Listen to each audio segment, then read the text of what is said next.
Good afternoon.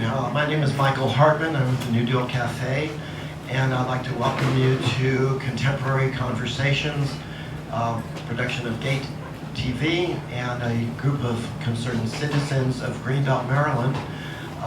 This is a series of town forums and discussions on various issues that are of interest to the people of Greenbelt, Prince George's County, and Maryland. This is the first in a series of these discussions, and we'll be coming up with other forums in the future on a monthly basis on education and other aspects of interest on the environment, on social justice, on other issues that are important to us in our daily lives. Today we have two participants who will lead us in our discussion, Dr. Jacoby Wilson and Robin Lewis.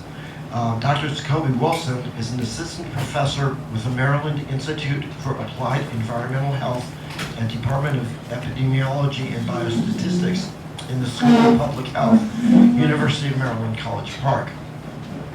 Dr. Wilson has over 15 years of experience as an environmental health scientist in the areas of exposure science, environmental justice, environmental health disparities, community-based participatory research, water quality analysis, air pollution studies, built environment, industrial animal production, climate change, community resilience.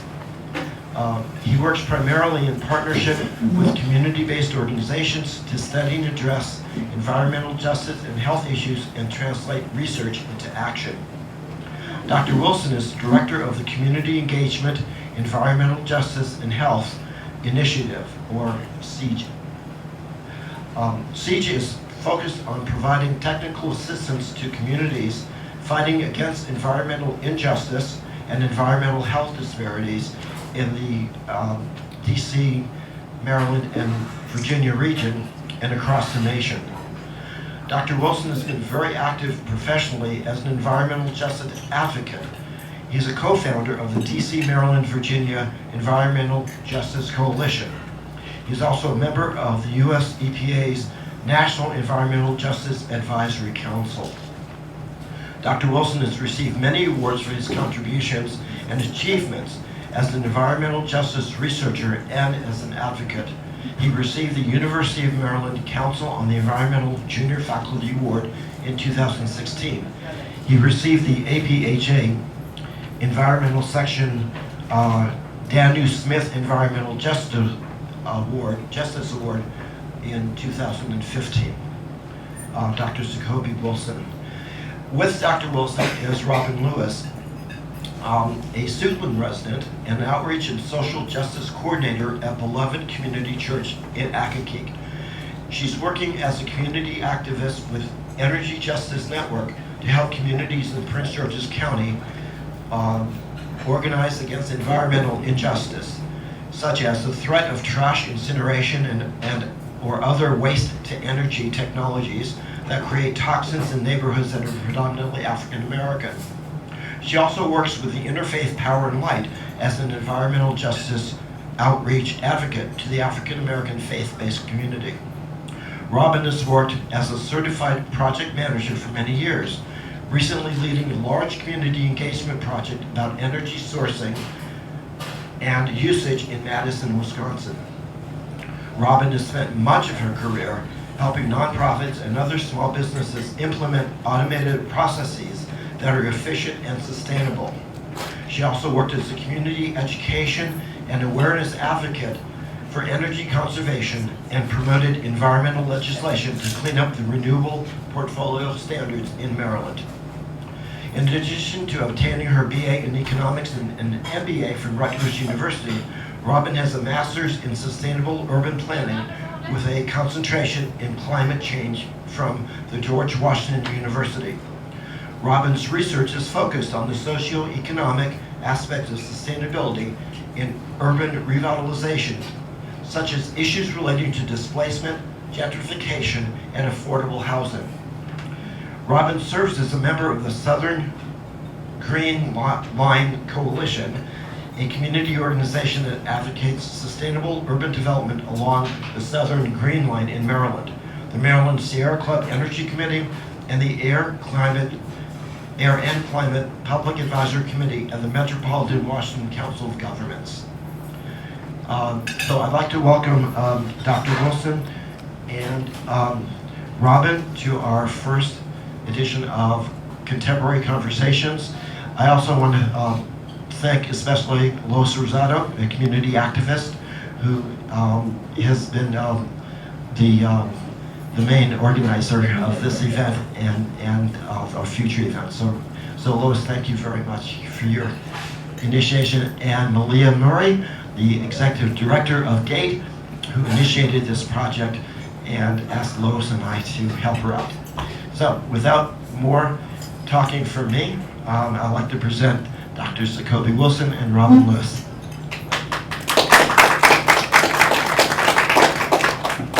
So I'm really excited to be here today, to have this contemporary conversation. I think it's a privilege to be with Robin, to be part of this first discussion on environmental justice, which I think is a very important issue for Prince George's County, for the state of Maryland, for the region.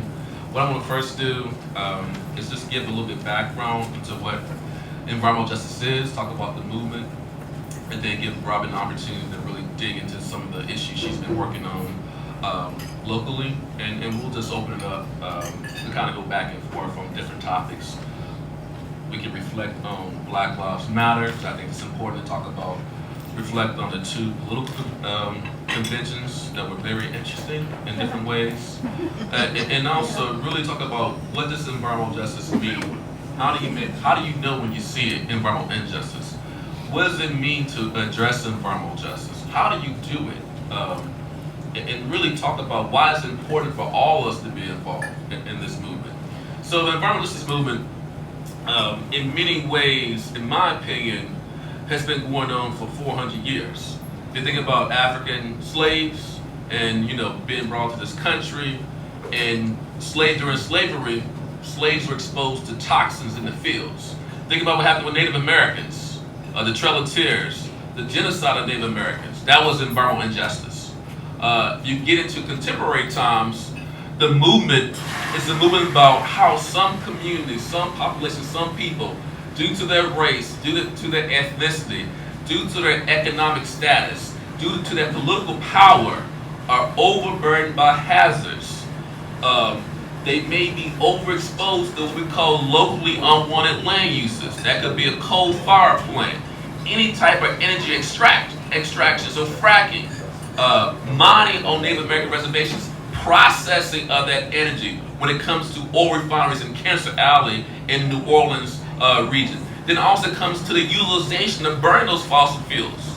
So all of that, the people were impacted disproportionately. That is environmental injustice. You look at where waste management facilities are sited. Look at landfills. You look at incinerators. Look at the highways. Whose communities do those highways go through? Let's look back at the National Highway Defense Act. Many of those highways were placed through really successful, prosperous black neighborhoods who've been fragmented, dissected, destroyed, basically, looking now in this time. And you think about the voice of environmental justice, the voice of the contemporary movement. Let's go back to Dr. King. When he went to Memphis to work with the sanitation workers, that strike was all about labor, it was about environment, and it was about health. So the environmental justice movement is a public health justice movement. It's a social justice movement. It's an economic justice movement. It's a political justice movement. Now you think about, so it's not about just people who are marginalized, who are underserved, who are overburdened, who have been disenfranchised. It's not just about their voices not being heard. It's also about the fact that many of these same communities, not only they're overburdened, they also have a high concentration of psychosocial stressors. So we talk a lot about, in black communities, Latino communities, there's a lot of crime, there's a lot of violence. That's the symptom. What are the things that undergird and drive that? We're talking about years of segregation, years of disinvestment, years of divestment, years of basically those communities been built and maintained as sacrifice zones and as riskscapes. So you have this been overburdened, you have the stresses, the poverty, the crime, the violence, those symptoms of a system of structural racism, structural privilege, structural oppression. In the same time, these same communities, they do not have access to what we call health promoting infrastructure. Where the hospitals at? They don't have those hospitals. Where are the green space, the farmers markets, the grocery stores? We hear a lot about the term, we have food deserts in Prince George's County. Food deserts is basically you don't have access to any type of food resource in proximity to your neighborhood.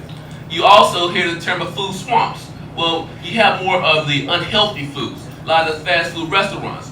Well, one food activist, LaDonna Redmond, said, don't call it food deserts, don't talk about food swamps, call it food apartheid. Again, it's the system.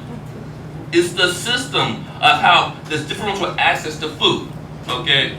And so these same communities don't have access to basic amenities. They don't have, we talk about Flint, Michigan as a quintessential classic environmental justice issue. There was environmental justice in Flint before the water crisis, okay? Before the water crisis. But what we're talking about in Flint, and what we're talking about in a lot of communities who are impacted by environmental injustice, is the lack of access to basic amenities. They don't have clean air. They don't have access to safe water. They don't have access to good food. They don't have access to safe housing. Millions of Americans do not have access to these basic needs, these basic necessities to be happy and to be healthy and to be prosperous. So when you think about environmental injustice, you have to talk about overburden of hazards and those locally wanted land uses. You have to talk about the psychosocial stresses. For those of you who know about public health, those social determinants of health, okay? That's what I'm talking about. And also this lack of access to infrastructure, the more health promoting infrastructure. In many cases, what you find in communities impacted by environmental injustice is an overabundance of what I call pathogenic infrastructure. Infrastructure that's there that can kill you. Infrastructure that's there that's not making community sustainable, doesn't make it healthy. And so as an environmental health scientist, I think it's important to understand how in many communities that are impacted by environmental injustice, from a science perspective, think about the facilities I just mentioned, coal fire plants, landfills, chemical plants. For example, Baltimore, Curtis Bay, you know about Free Your Voice and the fight against the waste-to-energy incinerator. That community already hosts the largest medical waste incinerator in the country. It already hosts a landfill. It already hosts a coal fire plant. So from a scientific perspective, we have to talk about the cumulative impacts of those hazards in those communities. It's not just one chemical that's been emitted. There are multiple chemicals that have been emitted. You've been exposed to multiple pathways. You're ingesting it. You're breathing it in. You've been exposed to your skin. You've been exposed to toxic chemical mixtures. At the same time, if you're impacted by poverty, you've been exposed by the stress of poverty. So it's the cumulative impact of those hazards, it's the cumulative exposure to stress that leads to health disparities. Health disparities do not occur in a vacuum. You have to think about context. Place matters. When environmental injustice, we're talking about how important place matters. And getting back to community's voice, I'm going to pass the right to Robin. In many cases, the people most impacted are not the ones at the table making decisions. So there's a lack of empowerment, not empowerment with an EM, I mean empowerment with an IN. We have to provide people an opportunity to speak with their own voices who live in these communities. So we mean empowerment. We're at this table right now. In many cases, the people most impacted are not at the table talking about their stories, telling their stories, and making decisions to improve their community's health and improve the destiny of their generation and future generations. So that's just my opening statement, so I don't want to go too much longer. But I'm going to let Robin dig into some of these issues that are really relevant in our county. Go ahead, Robin. Hi, everybody. Thanks for allowing me to speak. So Shakobi and I, we've worked together on some of these issues for a minute. There's a lot of things going on in Prince George's County. I am as a social justice coordinator for my church. I got involved with the environmental justice movement after I graduated from GW. So what I started to get involved with was initially just the housing issues, affordable housing and looking at gentrification and things like that, which also, as Shakobi said, is environmental. I mean, we look at environmental justice as strictly, a lot of people when I talk to them, they look at it as strictly, air, water, the things that we think of in terms of the earth. But everything impacts us, and everything is our environment. So as I've been talking recently about the environmental issues in Prince George's County, in particular, the consideration of a waste-to-energy facility here in the county, which is another word for saying an incinerator. I've been talking to people and explaining to them the impacts that they may not see right away. They may see them in long term, or turn around and there's something in their backyard, as is happening in Brandywine. So we, as African Americans in our community, need to not only be a voice, advocating against these environmental injustices, we need to be a part of the decision making and at the table. And as Shakobi just said, a lot of people not just don't have a voice, but they aren't even invited to the table, or they're excluded for whatever reason. You have a felony, so you can't participate. There's reasons for you not to participate. And we have to get to the root of why you have a felony, why there are people that don't have jobs, why are there people who don't have access to have fresh and healthy foods, why are there people who are living next to dirty air, dirty plants, dirty power plants, or even waste facilities, waste transfer stations like in DC. That's about justice. So as I've been talking to faith-based communities, pastors, ministers, I've been doing a lot of research.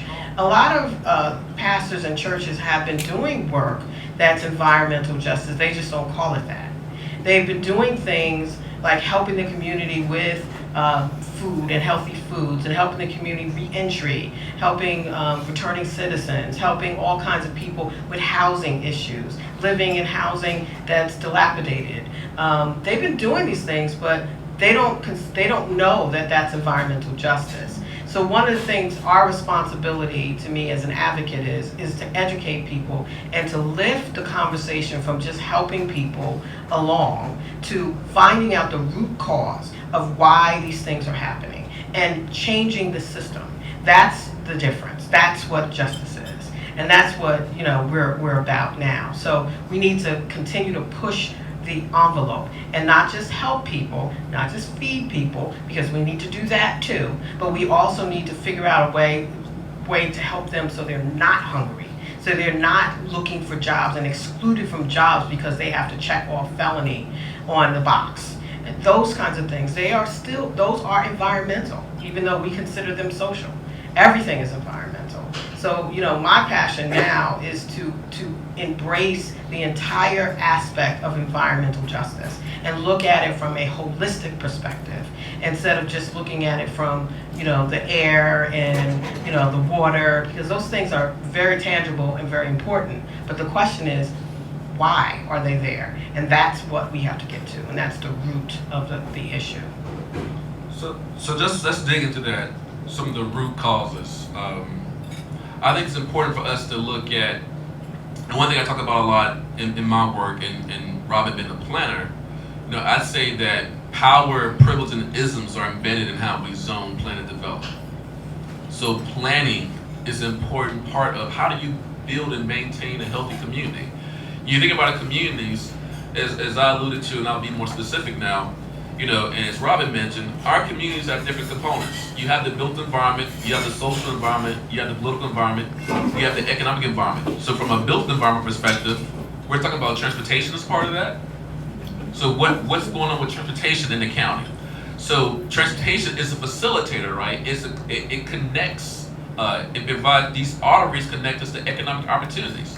So transportation is a really good way to help catalyze economic opportunity structures for folks to get access to good, well-paying jobs. So that's an important part of transportation. But the negative side of transportation is if you don't have access to those jobs, you may have to take multiple modalities to get to those jobs. And also, who are the communities that host those transportation routes, right? Particularly when it comes to our highways and our byways. As I mentioned, one of the jokes I use in my classes I teach, how many 95s do we have in the state of Maryland? Right? We got, y'all can come up 195, 295, 395, 495. That's a lot of 95s, right? So there's a lot of, so you think about all the pollutants that are released when, we drive our cars. We have to be conscious of that. One of the major pollutants that's released from the combustion of fossil fuels is particulate matter. So particulate matter, basically small particles that can get deep into your lungs, that can lead to asthma, can lead to asthma attacks, can increase hospitalizations for people who have respiratory conditions, and can lead to premature mortality. And also can reduce life expectancy. So if you live in a neighborhood that's near this traffic-related air pollution, you have children who've been exposed to particulate matter and other pollutants. And it's just not particulate matter is the problem when it comes to combustion. You also have volatile organic compounds. You have other hazardous air pollutants that can lead to cancer and non-cancerous effects. So what about those neighborhoods that host our highways? What about those schools? What about the children who live in those neighborhoods, who go to those schools near those highways? And think about how they're impacted across their life course, and think about how their opportunities are impacted. There's sensitive windows of development for children, right? Think about Flint again. Why is Flint so important? All the children who were exposed to lead, and lead is a neurobehavioral toxicant, a neurodevelopmental toxicant, right? So that impacts their opportunities across that life course. If you live near a highway, you've been exposed to pollution that's going to impact your development and impact your capacity. It impacts your resiliency. So environmental justice and social movement is not just about the social impacts, it's about the health impacts. And what does that mean long term for those children? Very, very important. And I mentioned briefly in my intro about the conventions. As you saw in the Democratic convention, that's a major theme about children, right? About mothers, about parents, about leaving something better for your kids. Environmental justice and social movement is about leaving something better for your children. For those of you in the audience, you have the 17 principles of environmental justice I want to refer to real quickly. And it's important to talk about these principles. This is the constitution for the environmental justice movement. It's all about self-determination. And you see the connection between nature and conservation and sustainability and Mother Earth and those principles. And so the reason why I mention that is the movement is really about making things better, right? And let me go back to my previous points about the community, right? So the community, how do we build healthy communities? So you have transportation. Robin mentioned housing. I mentioned food. Those things are very, very, very important to think about. If you don't have those healthy components, then the people who live in those communities are not going to be healthy. If your food system is unhealthy, people will probably be unhealthy. If your transport system is unhealthy, then people may be unhealthy. And I don't mean unhealthy from a disease perspective. I mean unhealthy, think about health holistically. Not just diseases, I'm talking about mental health, I'm talking about quality of life, and I'm talking about opportunity structures, right? So that's part of that health too, opportunity structures. So we have to make sure that we're building communities that are healthy, that are sustainable, that are equitable, that justice is a driver, that makes sure everyone has equal access to these opportunity structures. And Rob, I don't know if can you kind of talk more about the role of planning and zoning and some of the issues that we see within the county? Sure. As you know, there's a lot of development in this county, and a lot of it is geared towards bringing new business in, such as, of course, the harbor, the National Harbor, and bringing business there. But the consideration of the community was not sufficient. I did a study in grad school on the sustainability of the National Harbor and on its impact to the community around it. And I found that out of the 8 sustainability items I was looking at, maybe 2 of them were satisfied. Even though the harbor is grand and we're all glad there's development there, the people who have lived in that community a long time, they're now being exposed to additional traffic and being exposed to additional toxins in the air. They're being exposed to stress, additional stress, because they have to sit in that. I know, I go over that way. I live in Southern Maryland. There's no public transportation. for them to get to DC or get to work. In addition to that, in terms of planning, as we see, as DC becomes more and more expensive, people are moving out and they're moving into Prince George's County, which is considered Ward 9 for those of you who don't know. And Prince George's County, Ward 9 is getting too expensive, but there's not enough transportation there, so people have to drive into work. So i.e. our 95s are totally packed. If you are in southern Prince George's County, Branch Avenue, Route 5 and 210 are the only access points to Charles County. Charles County is now Ward 10. I'm giving it a ward because people are moving out there. It's cheaper. They can't afford to live closer with decent housing. So what's happening is, in terms of urban planning, Prince George's County and Charles County are moving into, they are urban, even though they're planning as if they're suburban. So the concept of planning transportation, planning for housing and housing development. I live in a transit-oriented development right by Branch Avenue Metro. There is no place for me to get food at all. There's no place. Now, the apartments are expensive and they're nice and wonderful, and we're able to live there through hard work and struggle, believe me. But guess what? We have to drive to get food. We can't walk down the stairs to get anything to drink, anything like that. We have to all drive, even though we're next to a train. What's the point of buying in transit-oriented communities if it's not walkable? Okay, in other parts of this region, in Virginia and other parts of Maryland, if you're building right at a train station and transit-oriented development, one of the first things that goes up is Giant, or is a supermarket, or something for people so that they can be walkable, because that's the purpose. But this area is predominantly African American. It's not being looked at as an area, and I've been there for 8 years and we still don't have anything. Okay, so that, even though there's wealth in that area, it's still predominantly African American, and it's still not being looked at and served in the same manner as other areas. And that's injustice. And so as we look at planning as an urban planner, we need to incorporate what we do with the community and bring the community and get them involved in the design of the built environment, which is some of the things that we don't do. And just real briefly, I don't want to take up too much time, but I did my final thesis on Anacostia. And I looked at Anacostia and Barry Farms, and I looked at the plan for Barry Farms and Anacostia for the next 10 years. And the plan basically was not something in which the community was involved in. It was a plan that someone came up with that was best for DC, not necessarily for people who live there, because quite frankly, the plan said that approximately 15% of the people who live there now would remain. So that means that it's going to gentrify, and it's already out there. So, in terms of the built environment, that's an injustice not to include the people who live there. And if you're trying to change the community, and because it's dilapidated, and how did it get that way in the first place, but besides that, it's dilapidated, doesn't have food, doesn't have access to fresh foods and other things like that, then to me, you would involve the people who live there who want to be involved. And people in Anacostia and Barry Farms want to live better. It's just because they're poor doesn't mean that they don't want to live better.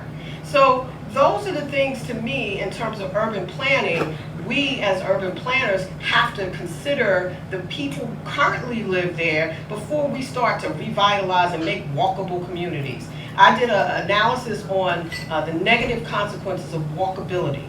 Walkability is great and wonderful, but what does it do? It pushes the current people out of the community unless you involve them in the decisions around what you're going to do to change the built environment.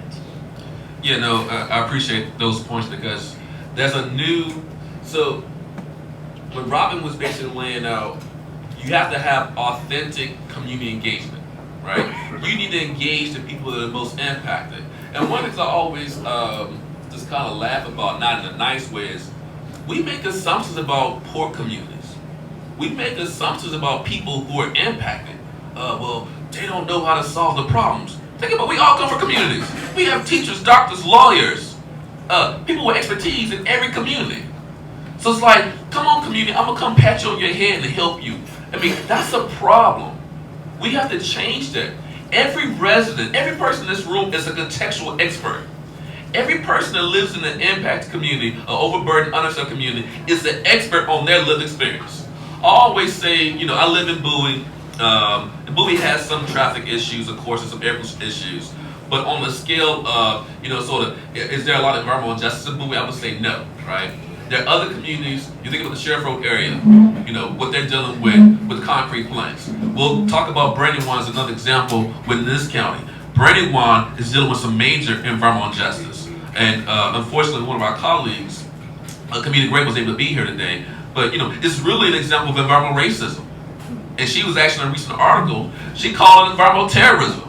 When people just come in and plan while engaging you in dumping all these fossil fuel plants. And she also called it environmental slavery. Now people say, wow, Dr. Wilson, environmental slavery. Who came up with that term? It's provocative. One of my community members and I talked about their experiences in North Carolina, about how they feel dumped on. How they feel like their bodies are being used as sinks for pollution. And also that communities are being used for sinks for pollution. So if you think about Black Lives Matter, you're talking about black bodies matter, Black lives matter, same way environmental injustice, environmental slavery. We're saying that obviously our black bodies and black lives, Latino bodies and Latino lives, low income bodies, low income lives don't matter, because not only are people dying, being criminalized, police brutality, being sent to jail, being murdered in some cases, you have all the toxic land uses in these communities. So think about it. Not only my ecosystems in my community, my aquatic terrestrial ecosystems being used as sinks for pollution, my body is literally being used as sinks for pollution. And as a father of 2 little girls, think about a pregnant woman. If you're pregnant in that community, your body and the body you're developing a fetus is being used as a sink for pollution. And being a scientist, studies have shown that children born are being born with hot body bursts of certain toxic chemicals like metals, pHs, and PCBs. Just to give you the science part of it, okay? So what's important to understand is, you know, when you look at environmental injustice, we just can't assume that the people who are most impacted can't speak for themselves. They have to be at the table. They have to be at the table to speak for themselves. And so you have communities across the country who've been fighting for years against pollution-intensive facilities for being placed in their neighborhoods. You know, not in my backyard, you know, gaining political power, shutting down facilities. And what happens is we have what we call green gentrification. So you stop all these hazards, you've improved property value, then you have developers come in, prospectors come in, speculators come in, and they buy properties up, and they start building high-rise buildings.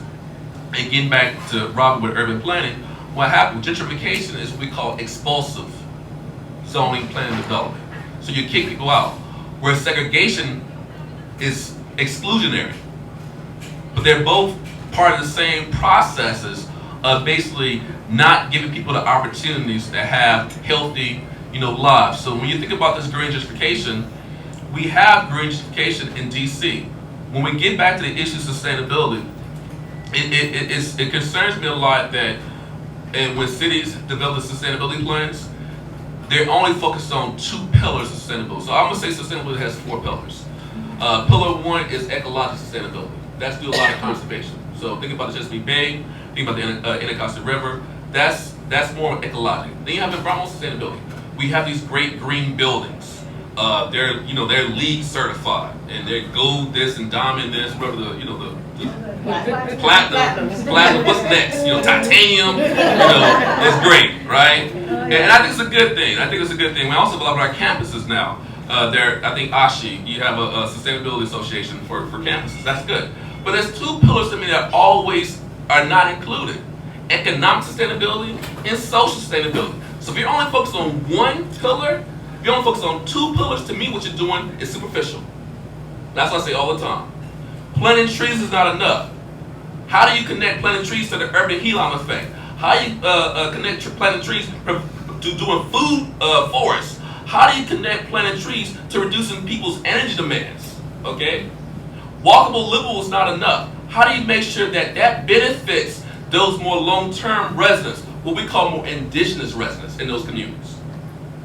So they're not pushed off. Because you build walkable communities, what happens is your property value goes up. So what are you doing to make sure that people who live in those communities have been left behind by disinvestment and divestment, which I said earlier, also benefit from that? What are you doing when it comes to mixed income housing? There's things that you can do on purpose, in a purposeful way, to make sure everyone benefits. So one thing that Robin was alluding to, and I'll say it to kind of encapsulate this, there's a framework that we use called equitable development. Equitable development. So it integrates all of these sustainability principles together, but it focuses on social equity. It focuses on economic equity. It focuses on making sure we get at those problems that undergird and drive environmental justice and drive disparities. Okay, so for me, the challenge for this county is not to just keep doing the same old kind of plan. Is to make sure that you use the equitable development framework so you can hit ecological sustainability, you can hit environmental sustainability, you can hit social sustainability, and you can hit economic sustainability. Go ahead, Rob. Well, I want to talk also more about what's going on in the county in reference to the waste to energy plants as well, so I don't want to forget that. But, what I do want to say is that, as I learned when I went to school for study of urban planning, sustainable urban planning, I learned to incorporate all three of the elements we're talking about. I learned to look at it. In fact, I went in thinking just I was going to study about climate change, and then I went in and said, well, wait a minute, why am I just thinking about climate change? Who's being impacted by climate change? And then I went to the root of that. Poor people in the rest of the world is people who are disenfranchised and marginalized. In this country, it's the same. So I started looking at that, and I started looking at the socio-economic aspects of sustainability and climate change, and who's benefiting from some of the things and who's hurting. So, I think what we have to do as a community is we have to start looking and planning our environment as if we all are considerate and we all live here and all of us matter. And that's the problem in some of our communities, and also in terms of education of who's impacted, who's not, what is environmental. I'm finding a lot of people don't understand it's not just the tree hugger movement. I work with a lot of environmental organizations, and they come, this is what I will say, I'm going to say this, a lot of times environmental organizations come into African American communities to talk to them about environmental justice, and they superimpose a lot of the policies and issues that they're fighting for on that community. Now, I'm not saying that fighting against an incinerator, which is what I'm doing, and other people are doing this with me, I'm not saying that that's a bad thing and that we shouldn't do that. Absolutely, we need to do that, and we need to impose that kind of agenda on the communities that are impacted. However, we need to get them to come along with us. We don't just need to go as environmentalists and say, this is right, this is wrong, and you guys need to do this, and you guys need to do that. What we need to do is educate the community about what's going on. Why is an incinerator not good to live behind? What kind of impacts? Are you seeing asthma in your community more so? Are you seeing various autoimmune issues like sarcoidosis? I don't know where that came out of nowhere in the black community. I don't know, a lot of my friends have it. Where they get it from, and they don't know. So there's a lot of things that are happening to us, and when I say that to people, they're like, yeah, I do. And they relate it to what they're doing and how they're living and what they're eating and where they're going to. And at that point, they're like, well, tell me about this incinerator. What's going on? What is it going to do? Well, if we do move forward with an incinerator in the community, it's going to create toxic ash, toxic air. Well, where does that go? Toxic ash gets dumped into the landfill. That's where it's got to go. And that's even worse than having just a landfill on Brown Station Road. Okay, so we have to kick the can down the street with our community so that our community gets behind us, because environmental justice is of the people, by the people, for the people, and about the people. So the people have to understand, you can't superimpose your environmental agenda without explaining to everyone what exactly it means, how will it impact, do you believe it? If you don't, why? Let's have a discussion, let's dialogue. You'll probably come to the same conclusion I did, that we don't want an incinerator, but I'm not gonna tell you what to think. I'm gonna value you as a person, regardless of your education level or of your, socioeconomic status. And so that's something I think the environmental movement has to grapple with. The environmental movement is predominantly white, and they have to grapple with the fact that you cannot come into a community, even though your intentions are good. You can't come into an African American community and just say, okay, this is what's best for you. You have to come in and say, okay, this is what we found across the country. This is what we've learned. What do you think? And let them come to that conclusion. They'll come, they're not stupid. They'll come to the same conclusion if that conclusion is right for their community. And so I think that's a problem with the environmental movement that I'm finding. And as a part of it, I'm going to be at the table. That's what I'm going to be. And I'm going to make sure they hear me. So that's it. And so one thing I want to, which we kind of alluded to Brandywine a little bit, so I want to talk about Brandywine for a few minutes. Brandywine is, as I said earlier, is an important case of environmental justice, and I think it's an important case of environmental justice in this 21st century. What's happening in Brandywine shouldn't be happening, and to me, you see this intersectionality of sort of place, race, economic status, sort of vulnerability too in some ways, and also not necessarily people's invisibility, but when it gets to the voices, as Robin said, people's voices not being heard. So Brandywine is in the southern part of the county. Brandywine has multiple fossil fuel plants either currently built or proposed within Brandywine and the surrounding area. And so it's not just the fact that you have these fossil fuel plants that have been shown by NAACP, did a study called Cold-Blooded, that found that there's a disproportionate number of coal-fired plants and people of color, primarily black communities in the country. And so Brandywine is an example of that. In addition, Brandywine has these other, sort of toxic land uses, surface mining operations, which can lead to runoff, impact environmental quality and also impact human health. Think about the dust again. So I mentioned PM 2.5. You think about the PM 2.5 and PM 10. You also have issues with a sludge site, right? Sludge site. You have a coal ash. Yes, coal ash and Superfund site. Coal ash, Superfund sites. So you have all these different sort of locally wanted toxic land uses there. And can I get a time check? How many minutes? About 5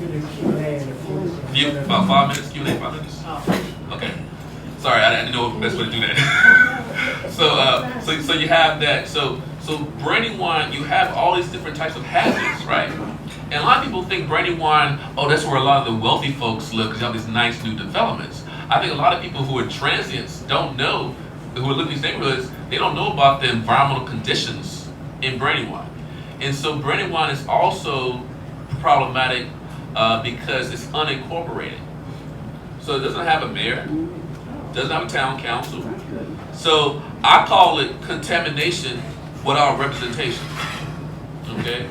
The reason why I say it is, one of the arguments that we hear a lot from politicians is the fact that these facilities are important to the economic health of our county, of our state.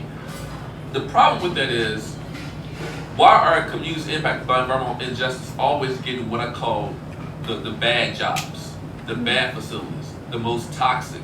Why aren't we trying to put in the best facilities? We're talking about renewable energy, wind, solar, other things. Why aren't we converting our brownfields into operations which provide jobs that are healthy jobs, that are living wage jobs?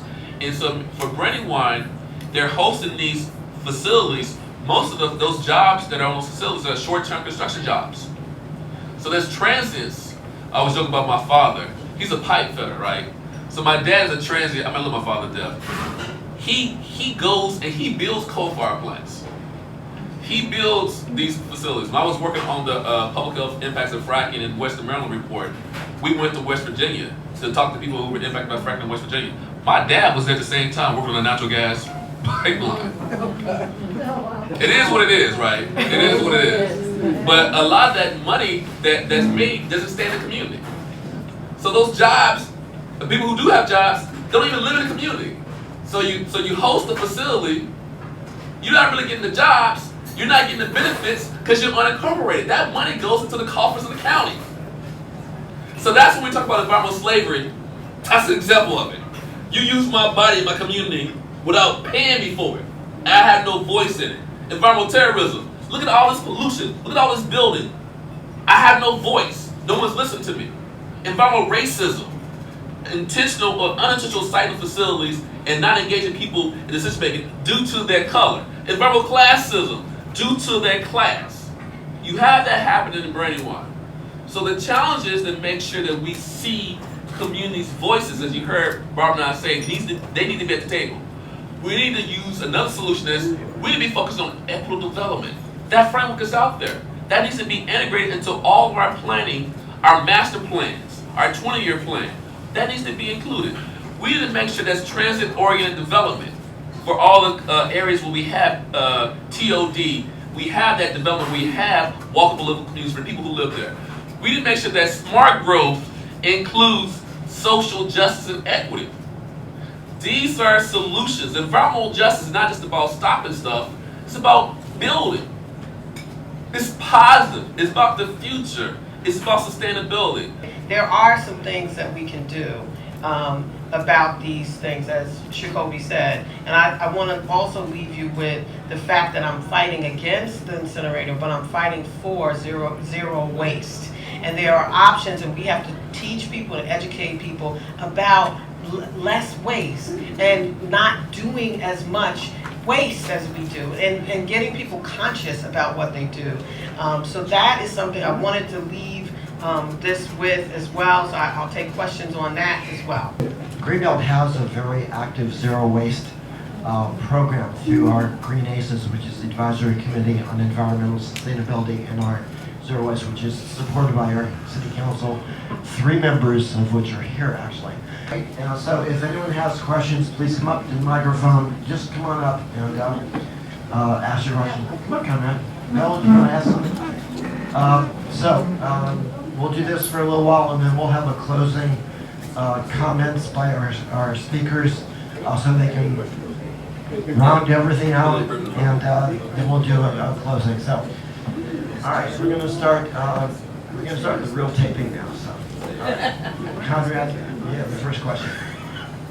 Actually, a quick comment. When we talk about alternatives and talk about zero waste, and it's been pointed out, the council very strongly in support of those efforts, and I know from Green ACES, as Michael indicated, real big focus on that. But what needs to happen is that there needs to be a way of conveying, communicating, getting the word out that it's not just a reaction, but that it is a positive, proactive, jobs-oriented effort. And I think that would benefit also the arguments that you make. So need to do a better job. I'm not saying that you haven't been trying, but a more effective job in getting the word out about how this is going to help create green jobs.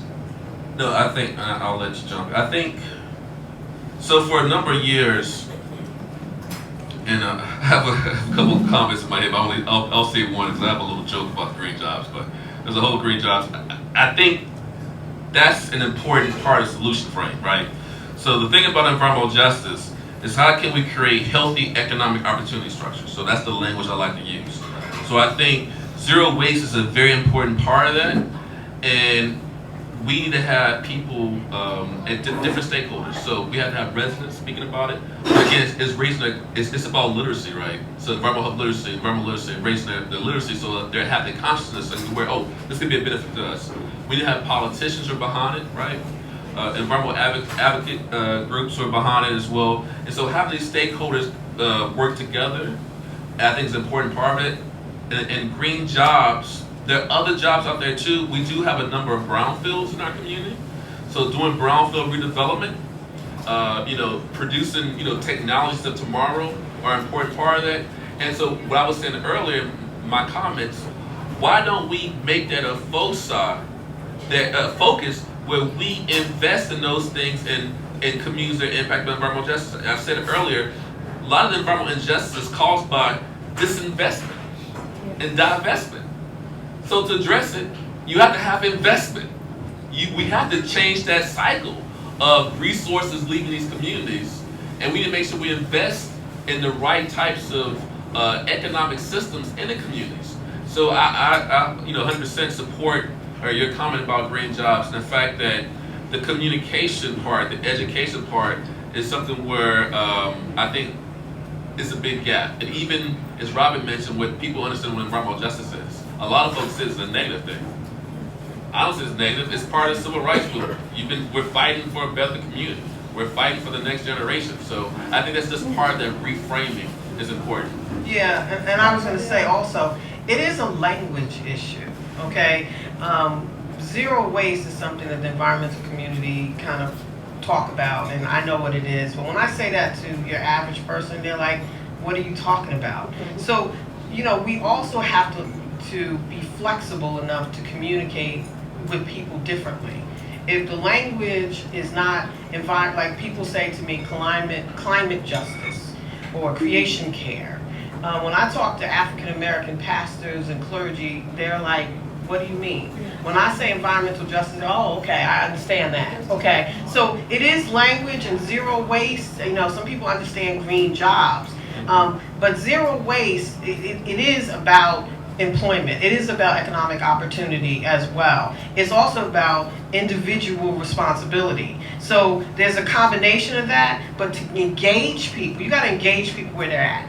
Okay, if they're concerned with jobs or they're concerned with their health, you have to first engage them with the environment and say, okay, it's a health issue and these are the things, and you're already concerned about that. Once they say, yeah, I am, then you can say, okay, well, let's talk about how you can economically be advantaged by doing less waste, by doing zero waste. You have to bring people along. You can't just say, well, we're talking about zero waste. Well, what does that mean to me?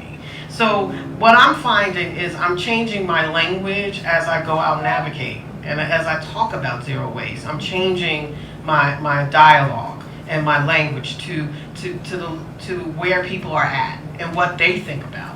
And what people think about is how they're living. That's what they think about. So that's something that we need to do as environmentalists. And sometimes I'm not as succinct as I need to be. So let me be succinct and just sort of this is for multiple issues. So when we talk about these issues, we need to talk about issues, impacts, opportunities, and benefits. Okay? Issues, impacts, opportunities, and benefits. That's the way any environmental justice issue, any social justice issue can be talked about in those ways. And as Robin said, food, family, faith, health, jobs. Food, family, faith, health, jobs. Drill it down.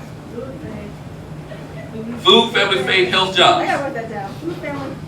Food, family, faith, health, jobs. Now, you can multiple faiths, so you may not have a faith, but you just want to make sure that you drill it down to the things that are primary, secondary, and tertiary. When you get to quaternary, I always forget what comes out of quaternary, you lost folks.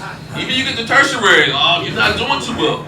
Primary, secondary, what's important to them? What's the win-win for me? Not a win-win for me in a selfish way, because me is not just about me for many communities, it's about my community, it's about the collective, right?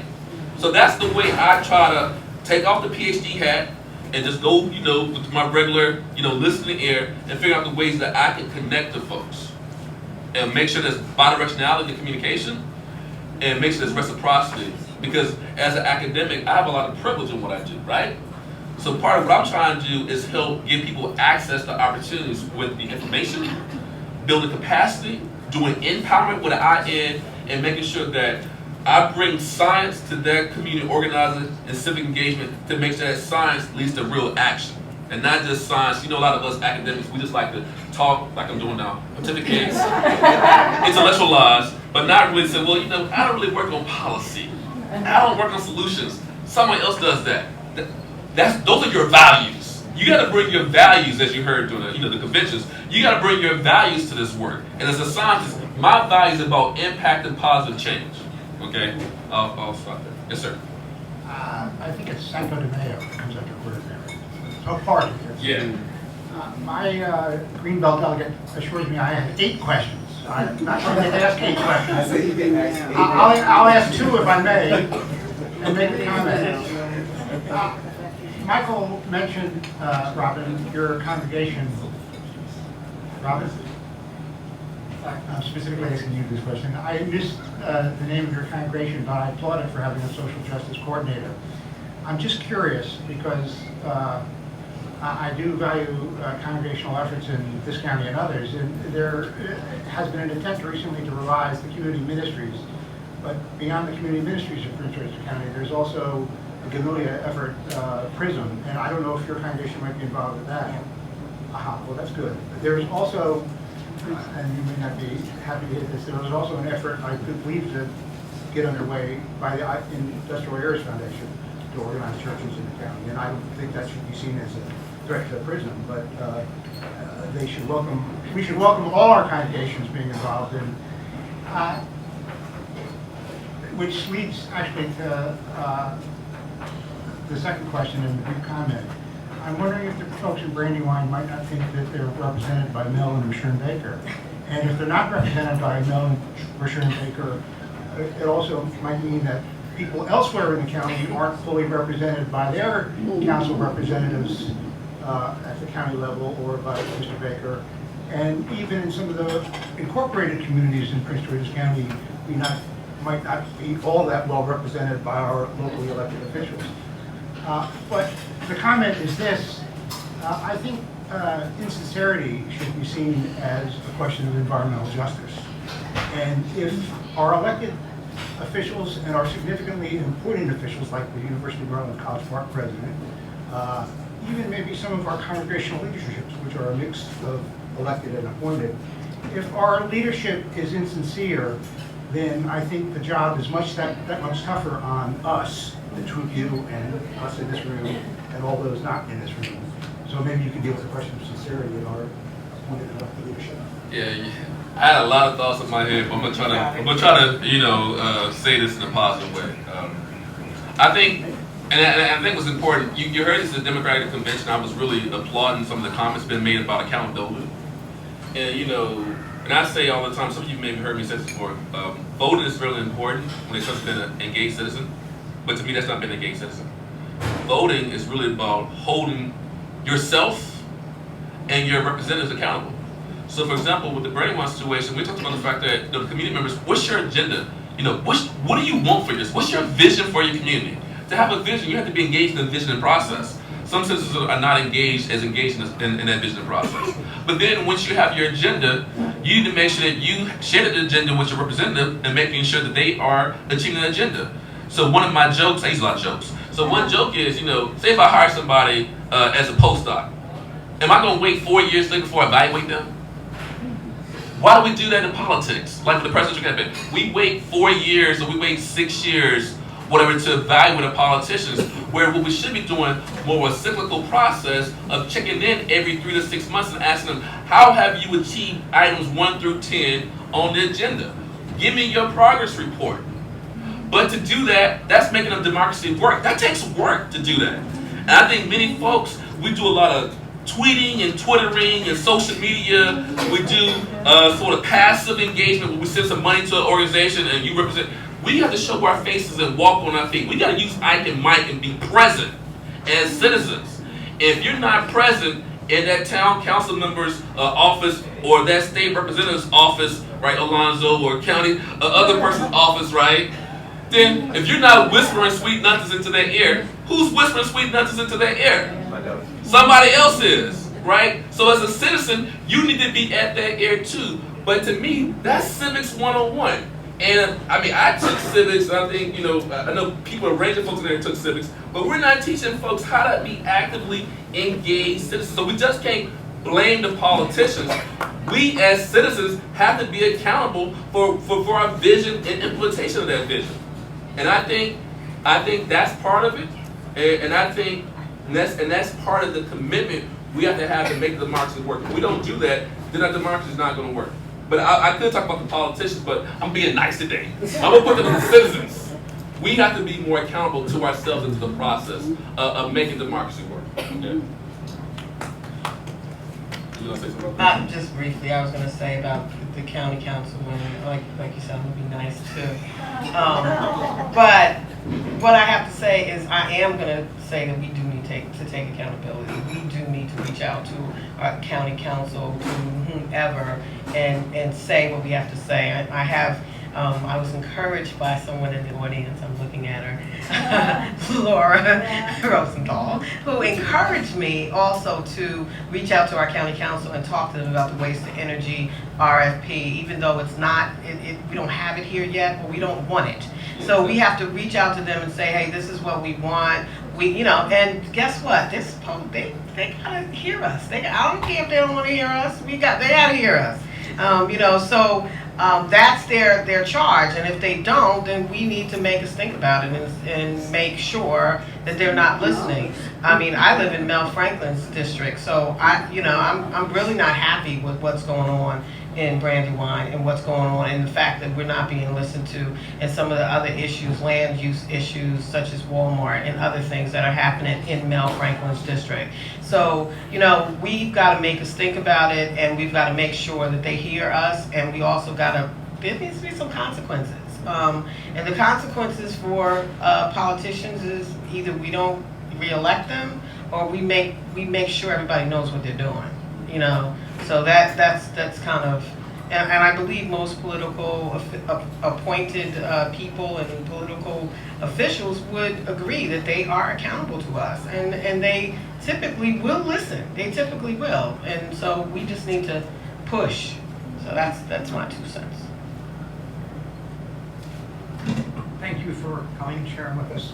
My name is Ed Fallon. My background quickly is most of the last 15 years I've been in a position where I was recruited by the National Caucus and Center on Black Agent to work at the sustainability program of the U.S. Environmental Protection Agency. So I was close to that. I didn't have any power because I wasn't a federal employee. But a lot of lip service was paid to the 3 pillars of sustainability: social, economic, and environmental. EPA didn't have a responsibility or mandate for social or economic control, but all the input came from the corporate sector. I met a lot of vice presidents for social responsibility and so on. But very little concern about equitability, very little concern about community input, no concern about community empowerment. I was really, my faith was renewed to you. You emphasize the essential nature of participants in the community having a voice.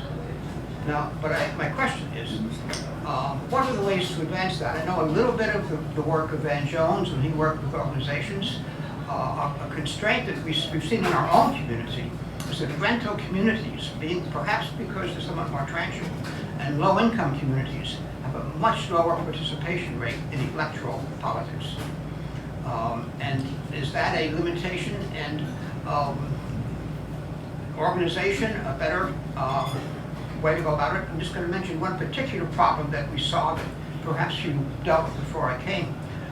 There are brownfields in many situations that coincide with a high number of people of color and people of low income. These folks are not empowered. But as long as there are low income people, they're the ones who can only afford to move into a place which is already an environmentally dangerous place. And that adds to, and those may be people who are not easily going to become empowered. So I'd like your comments about the political means for empowerment. Yeah, I'll just speak to renters and the like. What I'm finding now, I'm working with Interfaith Power and Light, and they've hired me to help them with outreach on this summit called Green the Church. It's a summit for African American clergy in the area to encourage them to get involved into the environmental movement. Van Jones, his organization, Green for All, is sponsoring it, and so is U.S. Green Buildings Council. It's going to be held in Baltimore at the New Psalmist Baptist Church in October. So I've been doing outreach to the faith-based community. I think that is one vehicle that hasn't been tapped. Because even if you're a renter, if you're an owner, a lot of people are connected to some sort of faith-based community. In some way, they go to church, they go to the temple, they go to the mosque, they go somewhere. And those who don't have some kind of connection with some kind of organization that is probably connected to some kind of faith-based community. So I think if we could mobilize that community by educating and establishing some social justice organizations within the faith-based community, I think we'll get a lot more movement, because that kind of moves people. Faith moves people, I believe. Whether you are a believer in Christianity, Judaism, or whether you're a believer in, you're a Muslim, it doesn't matter. It moves people, or a non-believer. I have friends who are atheists, and they are dynamite in terms of social justice. So I think faith in whatever it is you believe in moves people, and if you can ground it in faith and make people understand it's not just about you, it's about the community. It's about, yes, you are your brother's keeper or your sister's keeper. I think people, I think that moves the community, whether you're a renter, because I'm a renter and I'm involved. So whether you're a renter or not, I think that'll move people. I think that's one of the avenues we haven't tapped. And just to follow up real quickly, so these various groups, we have this infrastructure. I think the faith community is part of the infrastructure, right? So we also have social service, civic organizations that we can tap into. It's sort of restructuring and re-engaging NWCP chapters, the Urban League chapters. So you have that as infrastructure. And a lot of my work, I do a lot of, more of the research side, I do a lot of citizen science.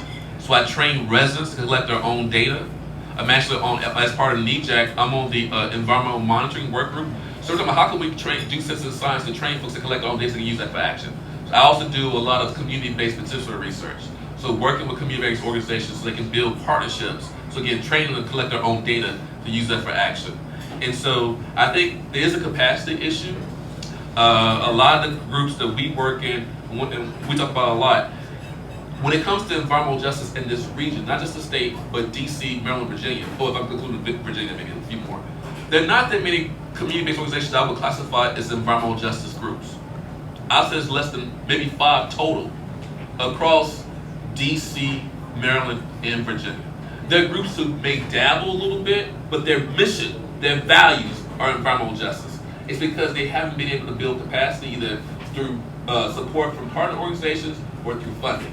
And so that's a key place that we need to focus on. Would you mention those organizations? So what you have your Free Your Voice campaign with United Workers that fought against the waste energy incinerator that's in Baltimore. You have the Power of DC, which in many ways is not even community-based, it's more of a support organization in DC. You also have the EJ Partnership. That was, you have EJ activists who are part of a community-based partnership with Johns Hopkins University. You have the B2B Coalition.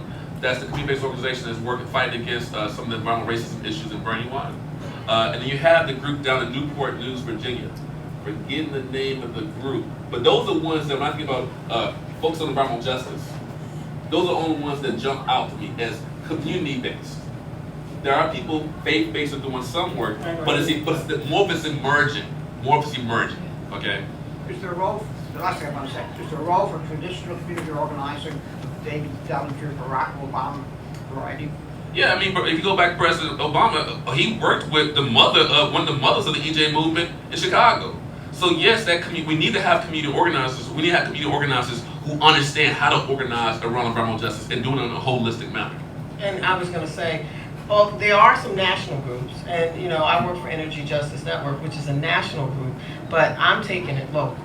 I mean, that's what I'm doing. Because I live here and I'm dealing with the local issues. But there are some national groups that do deal with earth justice, that do deal with justice issues. But if like Shakobi's talking about, local, groups that are grassroots local, very few, very few. So that's a gap. Yes, sir. Man. Yes, sir. What's going on? Good afternoon, everyone. How's everybody doing today? My name is Alonzo Washington. I'm a state delegate representing District 22. I want to thank you for beating us up a little bit earlier. I was nice. I really appreciate that.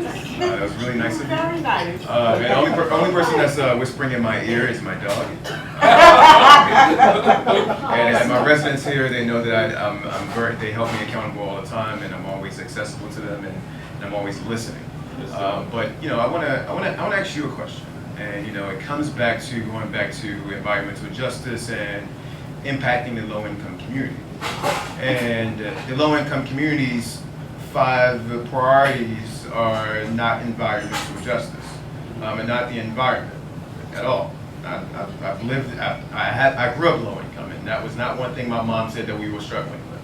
You know, that's not one thing that we talked about. But the question is, how do we relate environment to these low-income families and single mothers and the students that are currently in school?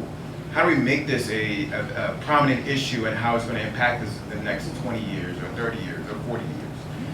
For me, you know, I just started a new position working for CASA, which is an immigrant rights organization in Langley Park. And going there every day and just being in that area, I see, you know, the apartments that these folks live in constantly. And I know for certain they were built before 1978 because they were probably built in the 1950s. So how do we relate it back to them? Is it because there's probably lead in those buildings?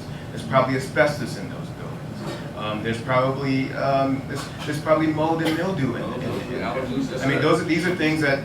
This is how we relate the environment and how it impacts these people, and how do we make policy changes? And I'm asking you for a suggestion. Yeah. You know, how do we make policy changes to ensure that these inspections are occurring? So, especially in some of these older apartment buildings where these landlords are not there all the time, and they live in Pennsylvania or they live in somewhere else. You know, how do we make sure that these things are happening to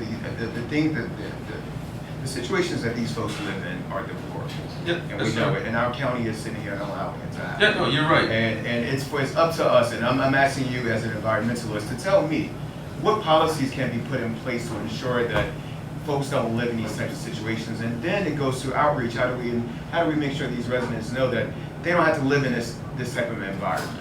Well, I'm gonna answer it a couple ways. So one of the things is when you talk about the agencies that should be talking to each other. Maryland, so the county's Department of Environment and the county's Health Department. So you supposedly have an Environmental Health Division within the Health Department. That's where the issue around lead and housing, it falls under their purview. I don't know how there's a resource staffing issue, capacity issue within our county agencies. I don't want to make that an excuse, but I think that's part of the problem that we're having when it comes to the fact that do we have enough people who are actually going around doing inspections? Because that's basic public health. When I said basic amenities before, air, water, food, housing, that's basic public health. So when it comes to an infrastructure perspective, we don't have enough resources and capacity in the agencies who are supposed to be protecting basic public health. So that's not an excuse. That's a challenge. Okay. Now another part of it is when it comes to your outreach with CASA and some other groups. I was working with Ramon, was with Policia Calvo, who does some work with Miller LCP. And so we had a project to try to assess what's the environmental health literacy in the Latino population in the county, folks primarily in Langley Park. And so it gets to some of those issues that you raised, that there's a disconnect between like the framing and the connection between their local concerns, their family concerns, and those environmental health concerns. And so we have to do a better job of connecting those two things. And we're trying to do some of that through surveying, and also looking at pesticide exposures, and building relationships with groups, because CASA and other groups in many ways are one-stop shops for those communities. Absolutely. So how can you use the one-stop shops to do environmental health education? That's one part, and that's another part of outreach too. Another part of the question is, this is more your long-term, the state has an environmental literacy mandate, right? To educate kids K through 12 from environmental literacy.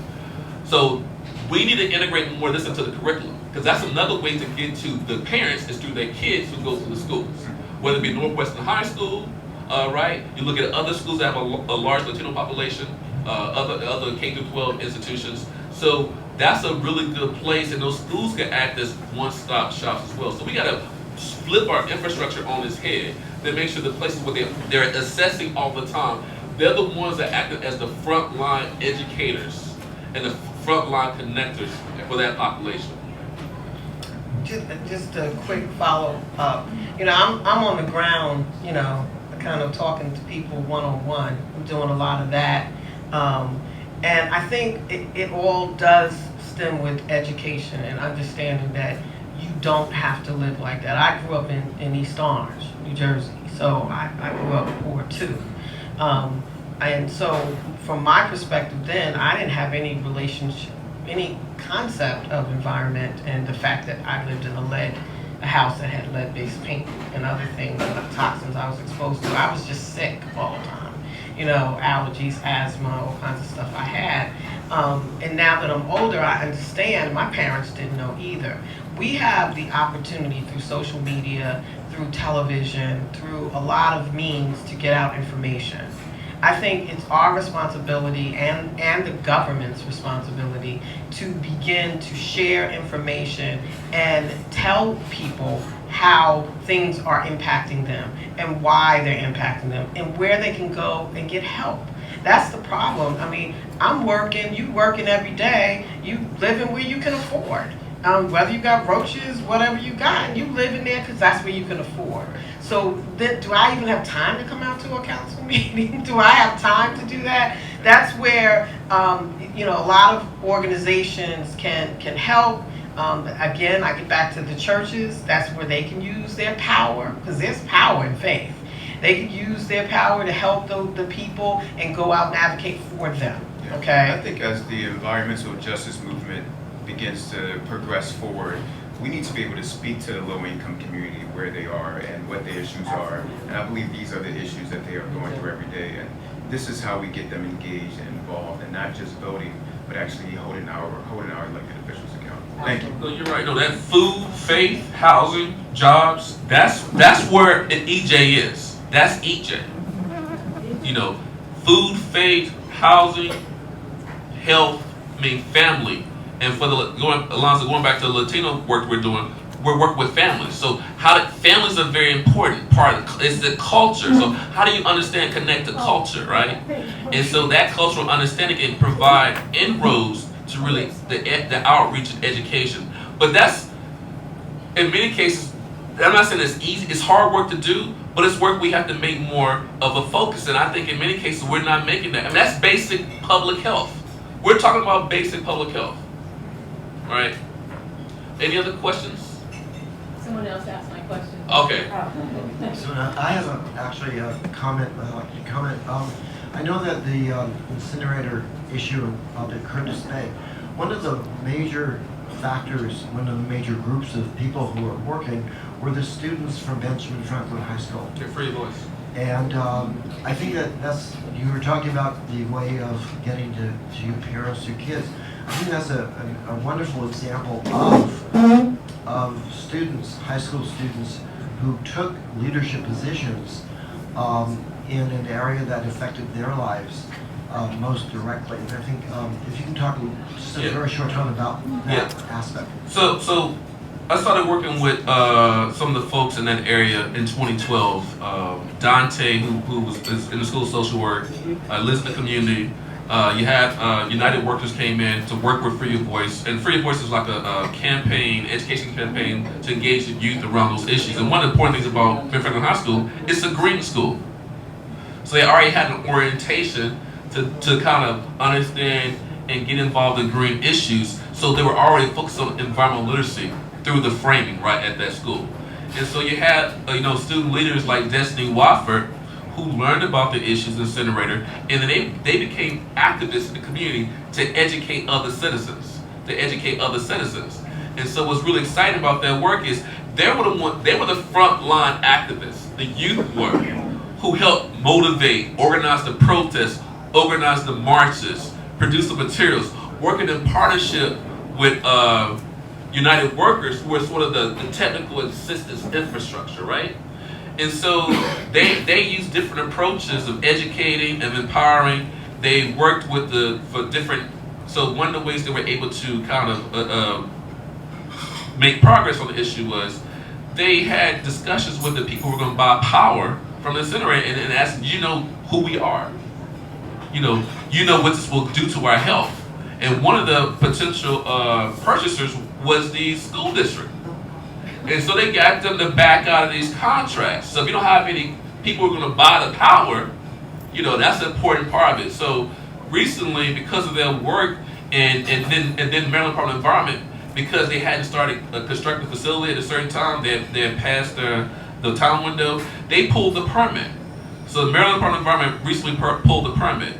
So Free of Voice won the Goldman Award, which is basically the Nobel Peace Prize for environmental activism. So Destiny Wofford, one of the student leaders, won this award. And so it shows you the power of activism. It shows you the power of youth, and it shows you how communities can come together. And so we can see that same type of partnership approach in the state. And going back to Alonzo's question, then we need to have people, policymakers, making sure that we do not support incinerators, right?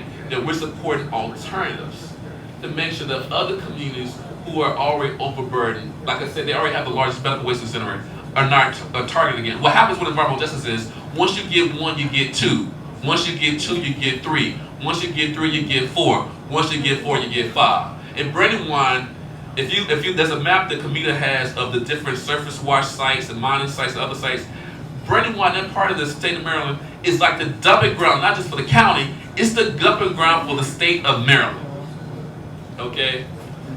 So, but I think that's a powerful example of what we need to replicate, that model across the state, and then get more support from our policymakers to make sure that doesn't happen again. Anyway, so if there are no more questions, it seems like that was. We'd like to ask you to. We are going to ask you to do a roundup. Just any closing comments that you have in. Okay, to wrap this up with regard to what I'm thinking, feeling, and projecting.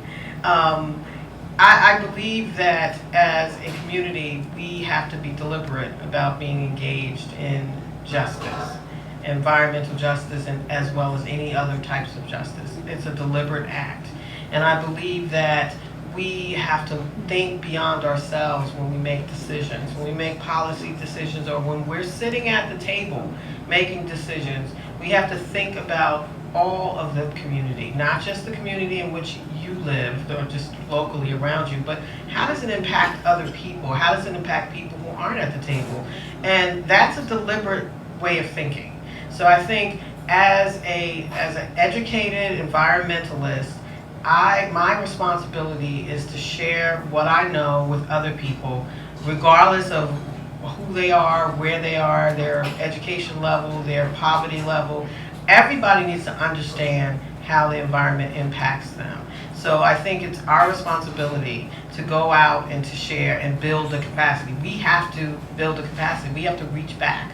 We can't just say somebody else can do it, or we can't just say, oh, that's a shame. We have to reach back and get people engaged and speak the language in which they understand.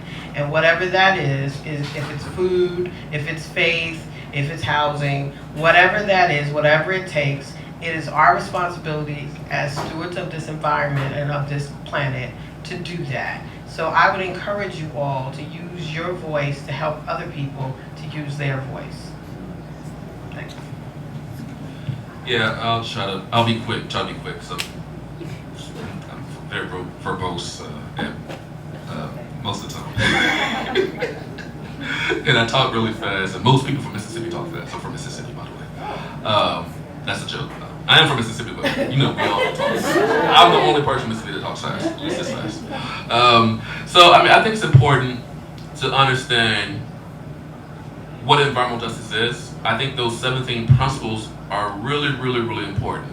And one of those principles is the principle of self-determination. And I think that applies, to the work that we do, the work that all of us are aspiring to do, that we let people speak for themselves and we partner. One thing that's important for me is environmental justice is a very inclusive movement. It's hard work to do. It's tough emotionally when you go into communities and you see what's happened And part of the thing that you're doing when you work with communities that impact environmental justice, you're going to have to deal with baggage, right? You know, you're from the University of Maryland. They made promises before, right? You're from this group. They made promises before. You're dealing with people's pain. And when you do this work, you can't go in trying to pimp people's pain, okay? You got to have empathy, have compassion, and put yourself in that person's shoes. Growing up in Mississippi, I lived near a wastewater treatment plant. I lived near a concrete plant. I had Grand Gulf Nuclear Power Station where my father worked at, looming in the background. So that was some things I grew up with. And so that's why I have this orientation and passion for environmental justice. And it's not just about the science for me, it's about my values, what I'm trying to do to help people. And I see myself as someone not going in to save folks. I understand that I'm an outsider, and not in a negative way, but I'm not living in those shoes every day. I can understand, but when I leave from working with those communities, whether it be folks on the Eastern Shore dealing with chicken farms, whether it be folks worried about the issues of fracking in Western Maryland, whether it be folks dealing with that soccer stadium in Buzzard Point, whether it be people, community members dealing with the fossil fuel plants, the sewage treatment plants, the sludge sites, the incinerator proposal potentially in Brandywine, whether it be people around Sheriff Road dealing with all the traffic-related air pollution. I don't live in those communities. I go back home to Bowie, right? And I'm good either way. But I understand that's part of my, footprint. That's part of my privilege. And I try to leave my privilege at the door, but not just leave it at the door, but understand I have that privilege, and with that privilege comes power, and with that privilege comes responsibility, and with that privilege comes accountability. So I have to be accountable to myself as an activist and an advocate. I have to be accountable to the process to let people speak for themselves. I have to be accountable to the community, okay? The community that I'm working with and the community where I'm from. I have to be accountable to my mentors. I've been mentored by environmental justice activists. That's part of my value system too. And then working with folks on industrial hog farms in North Carolina, the Concerned Citizens Artillery, working with people who had sewer and water infrastructure issues in Mebane, North Carolina, historically black community of freed slaves that's been let down by their town council, who've been dumped on when it comes to leaking underground storage tanks, who do not have access to potable water, sewer and water infrastructure, but they host the sewage treatment plant. They host the plant, but are not connected to the sewer lines.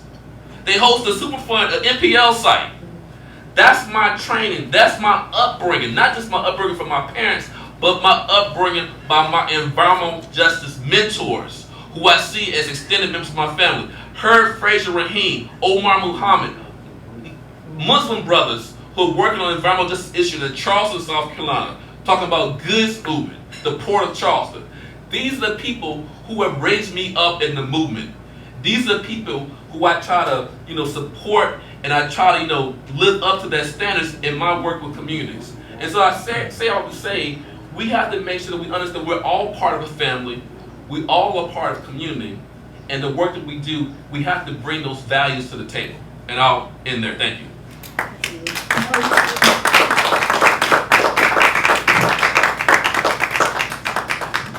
I want to thank Robin Lewis and Jacoby Wilson for joining us today. This has been Contemporary Conversations, a production of Greenbelt Access Television Gate.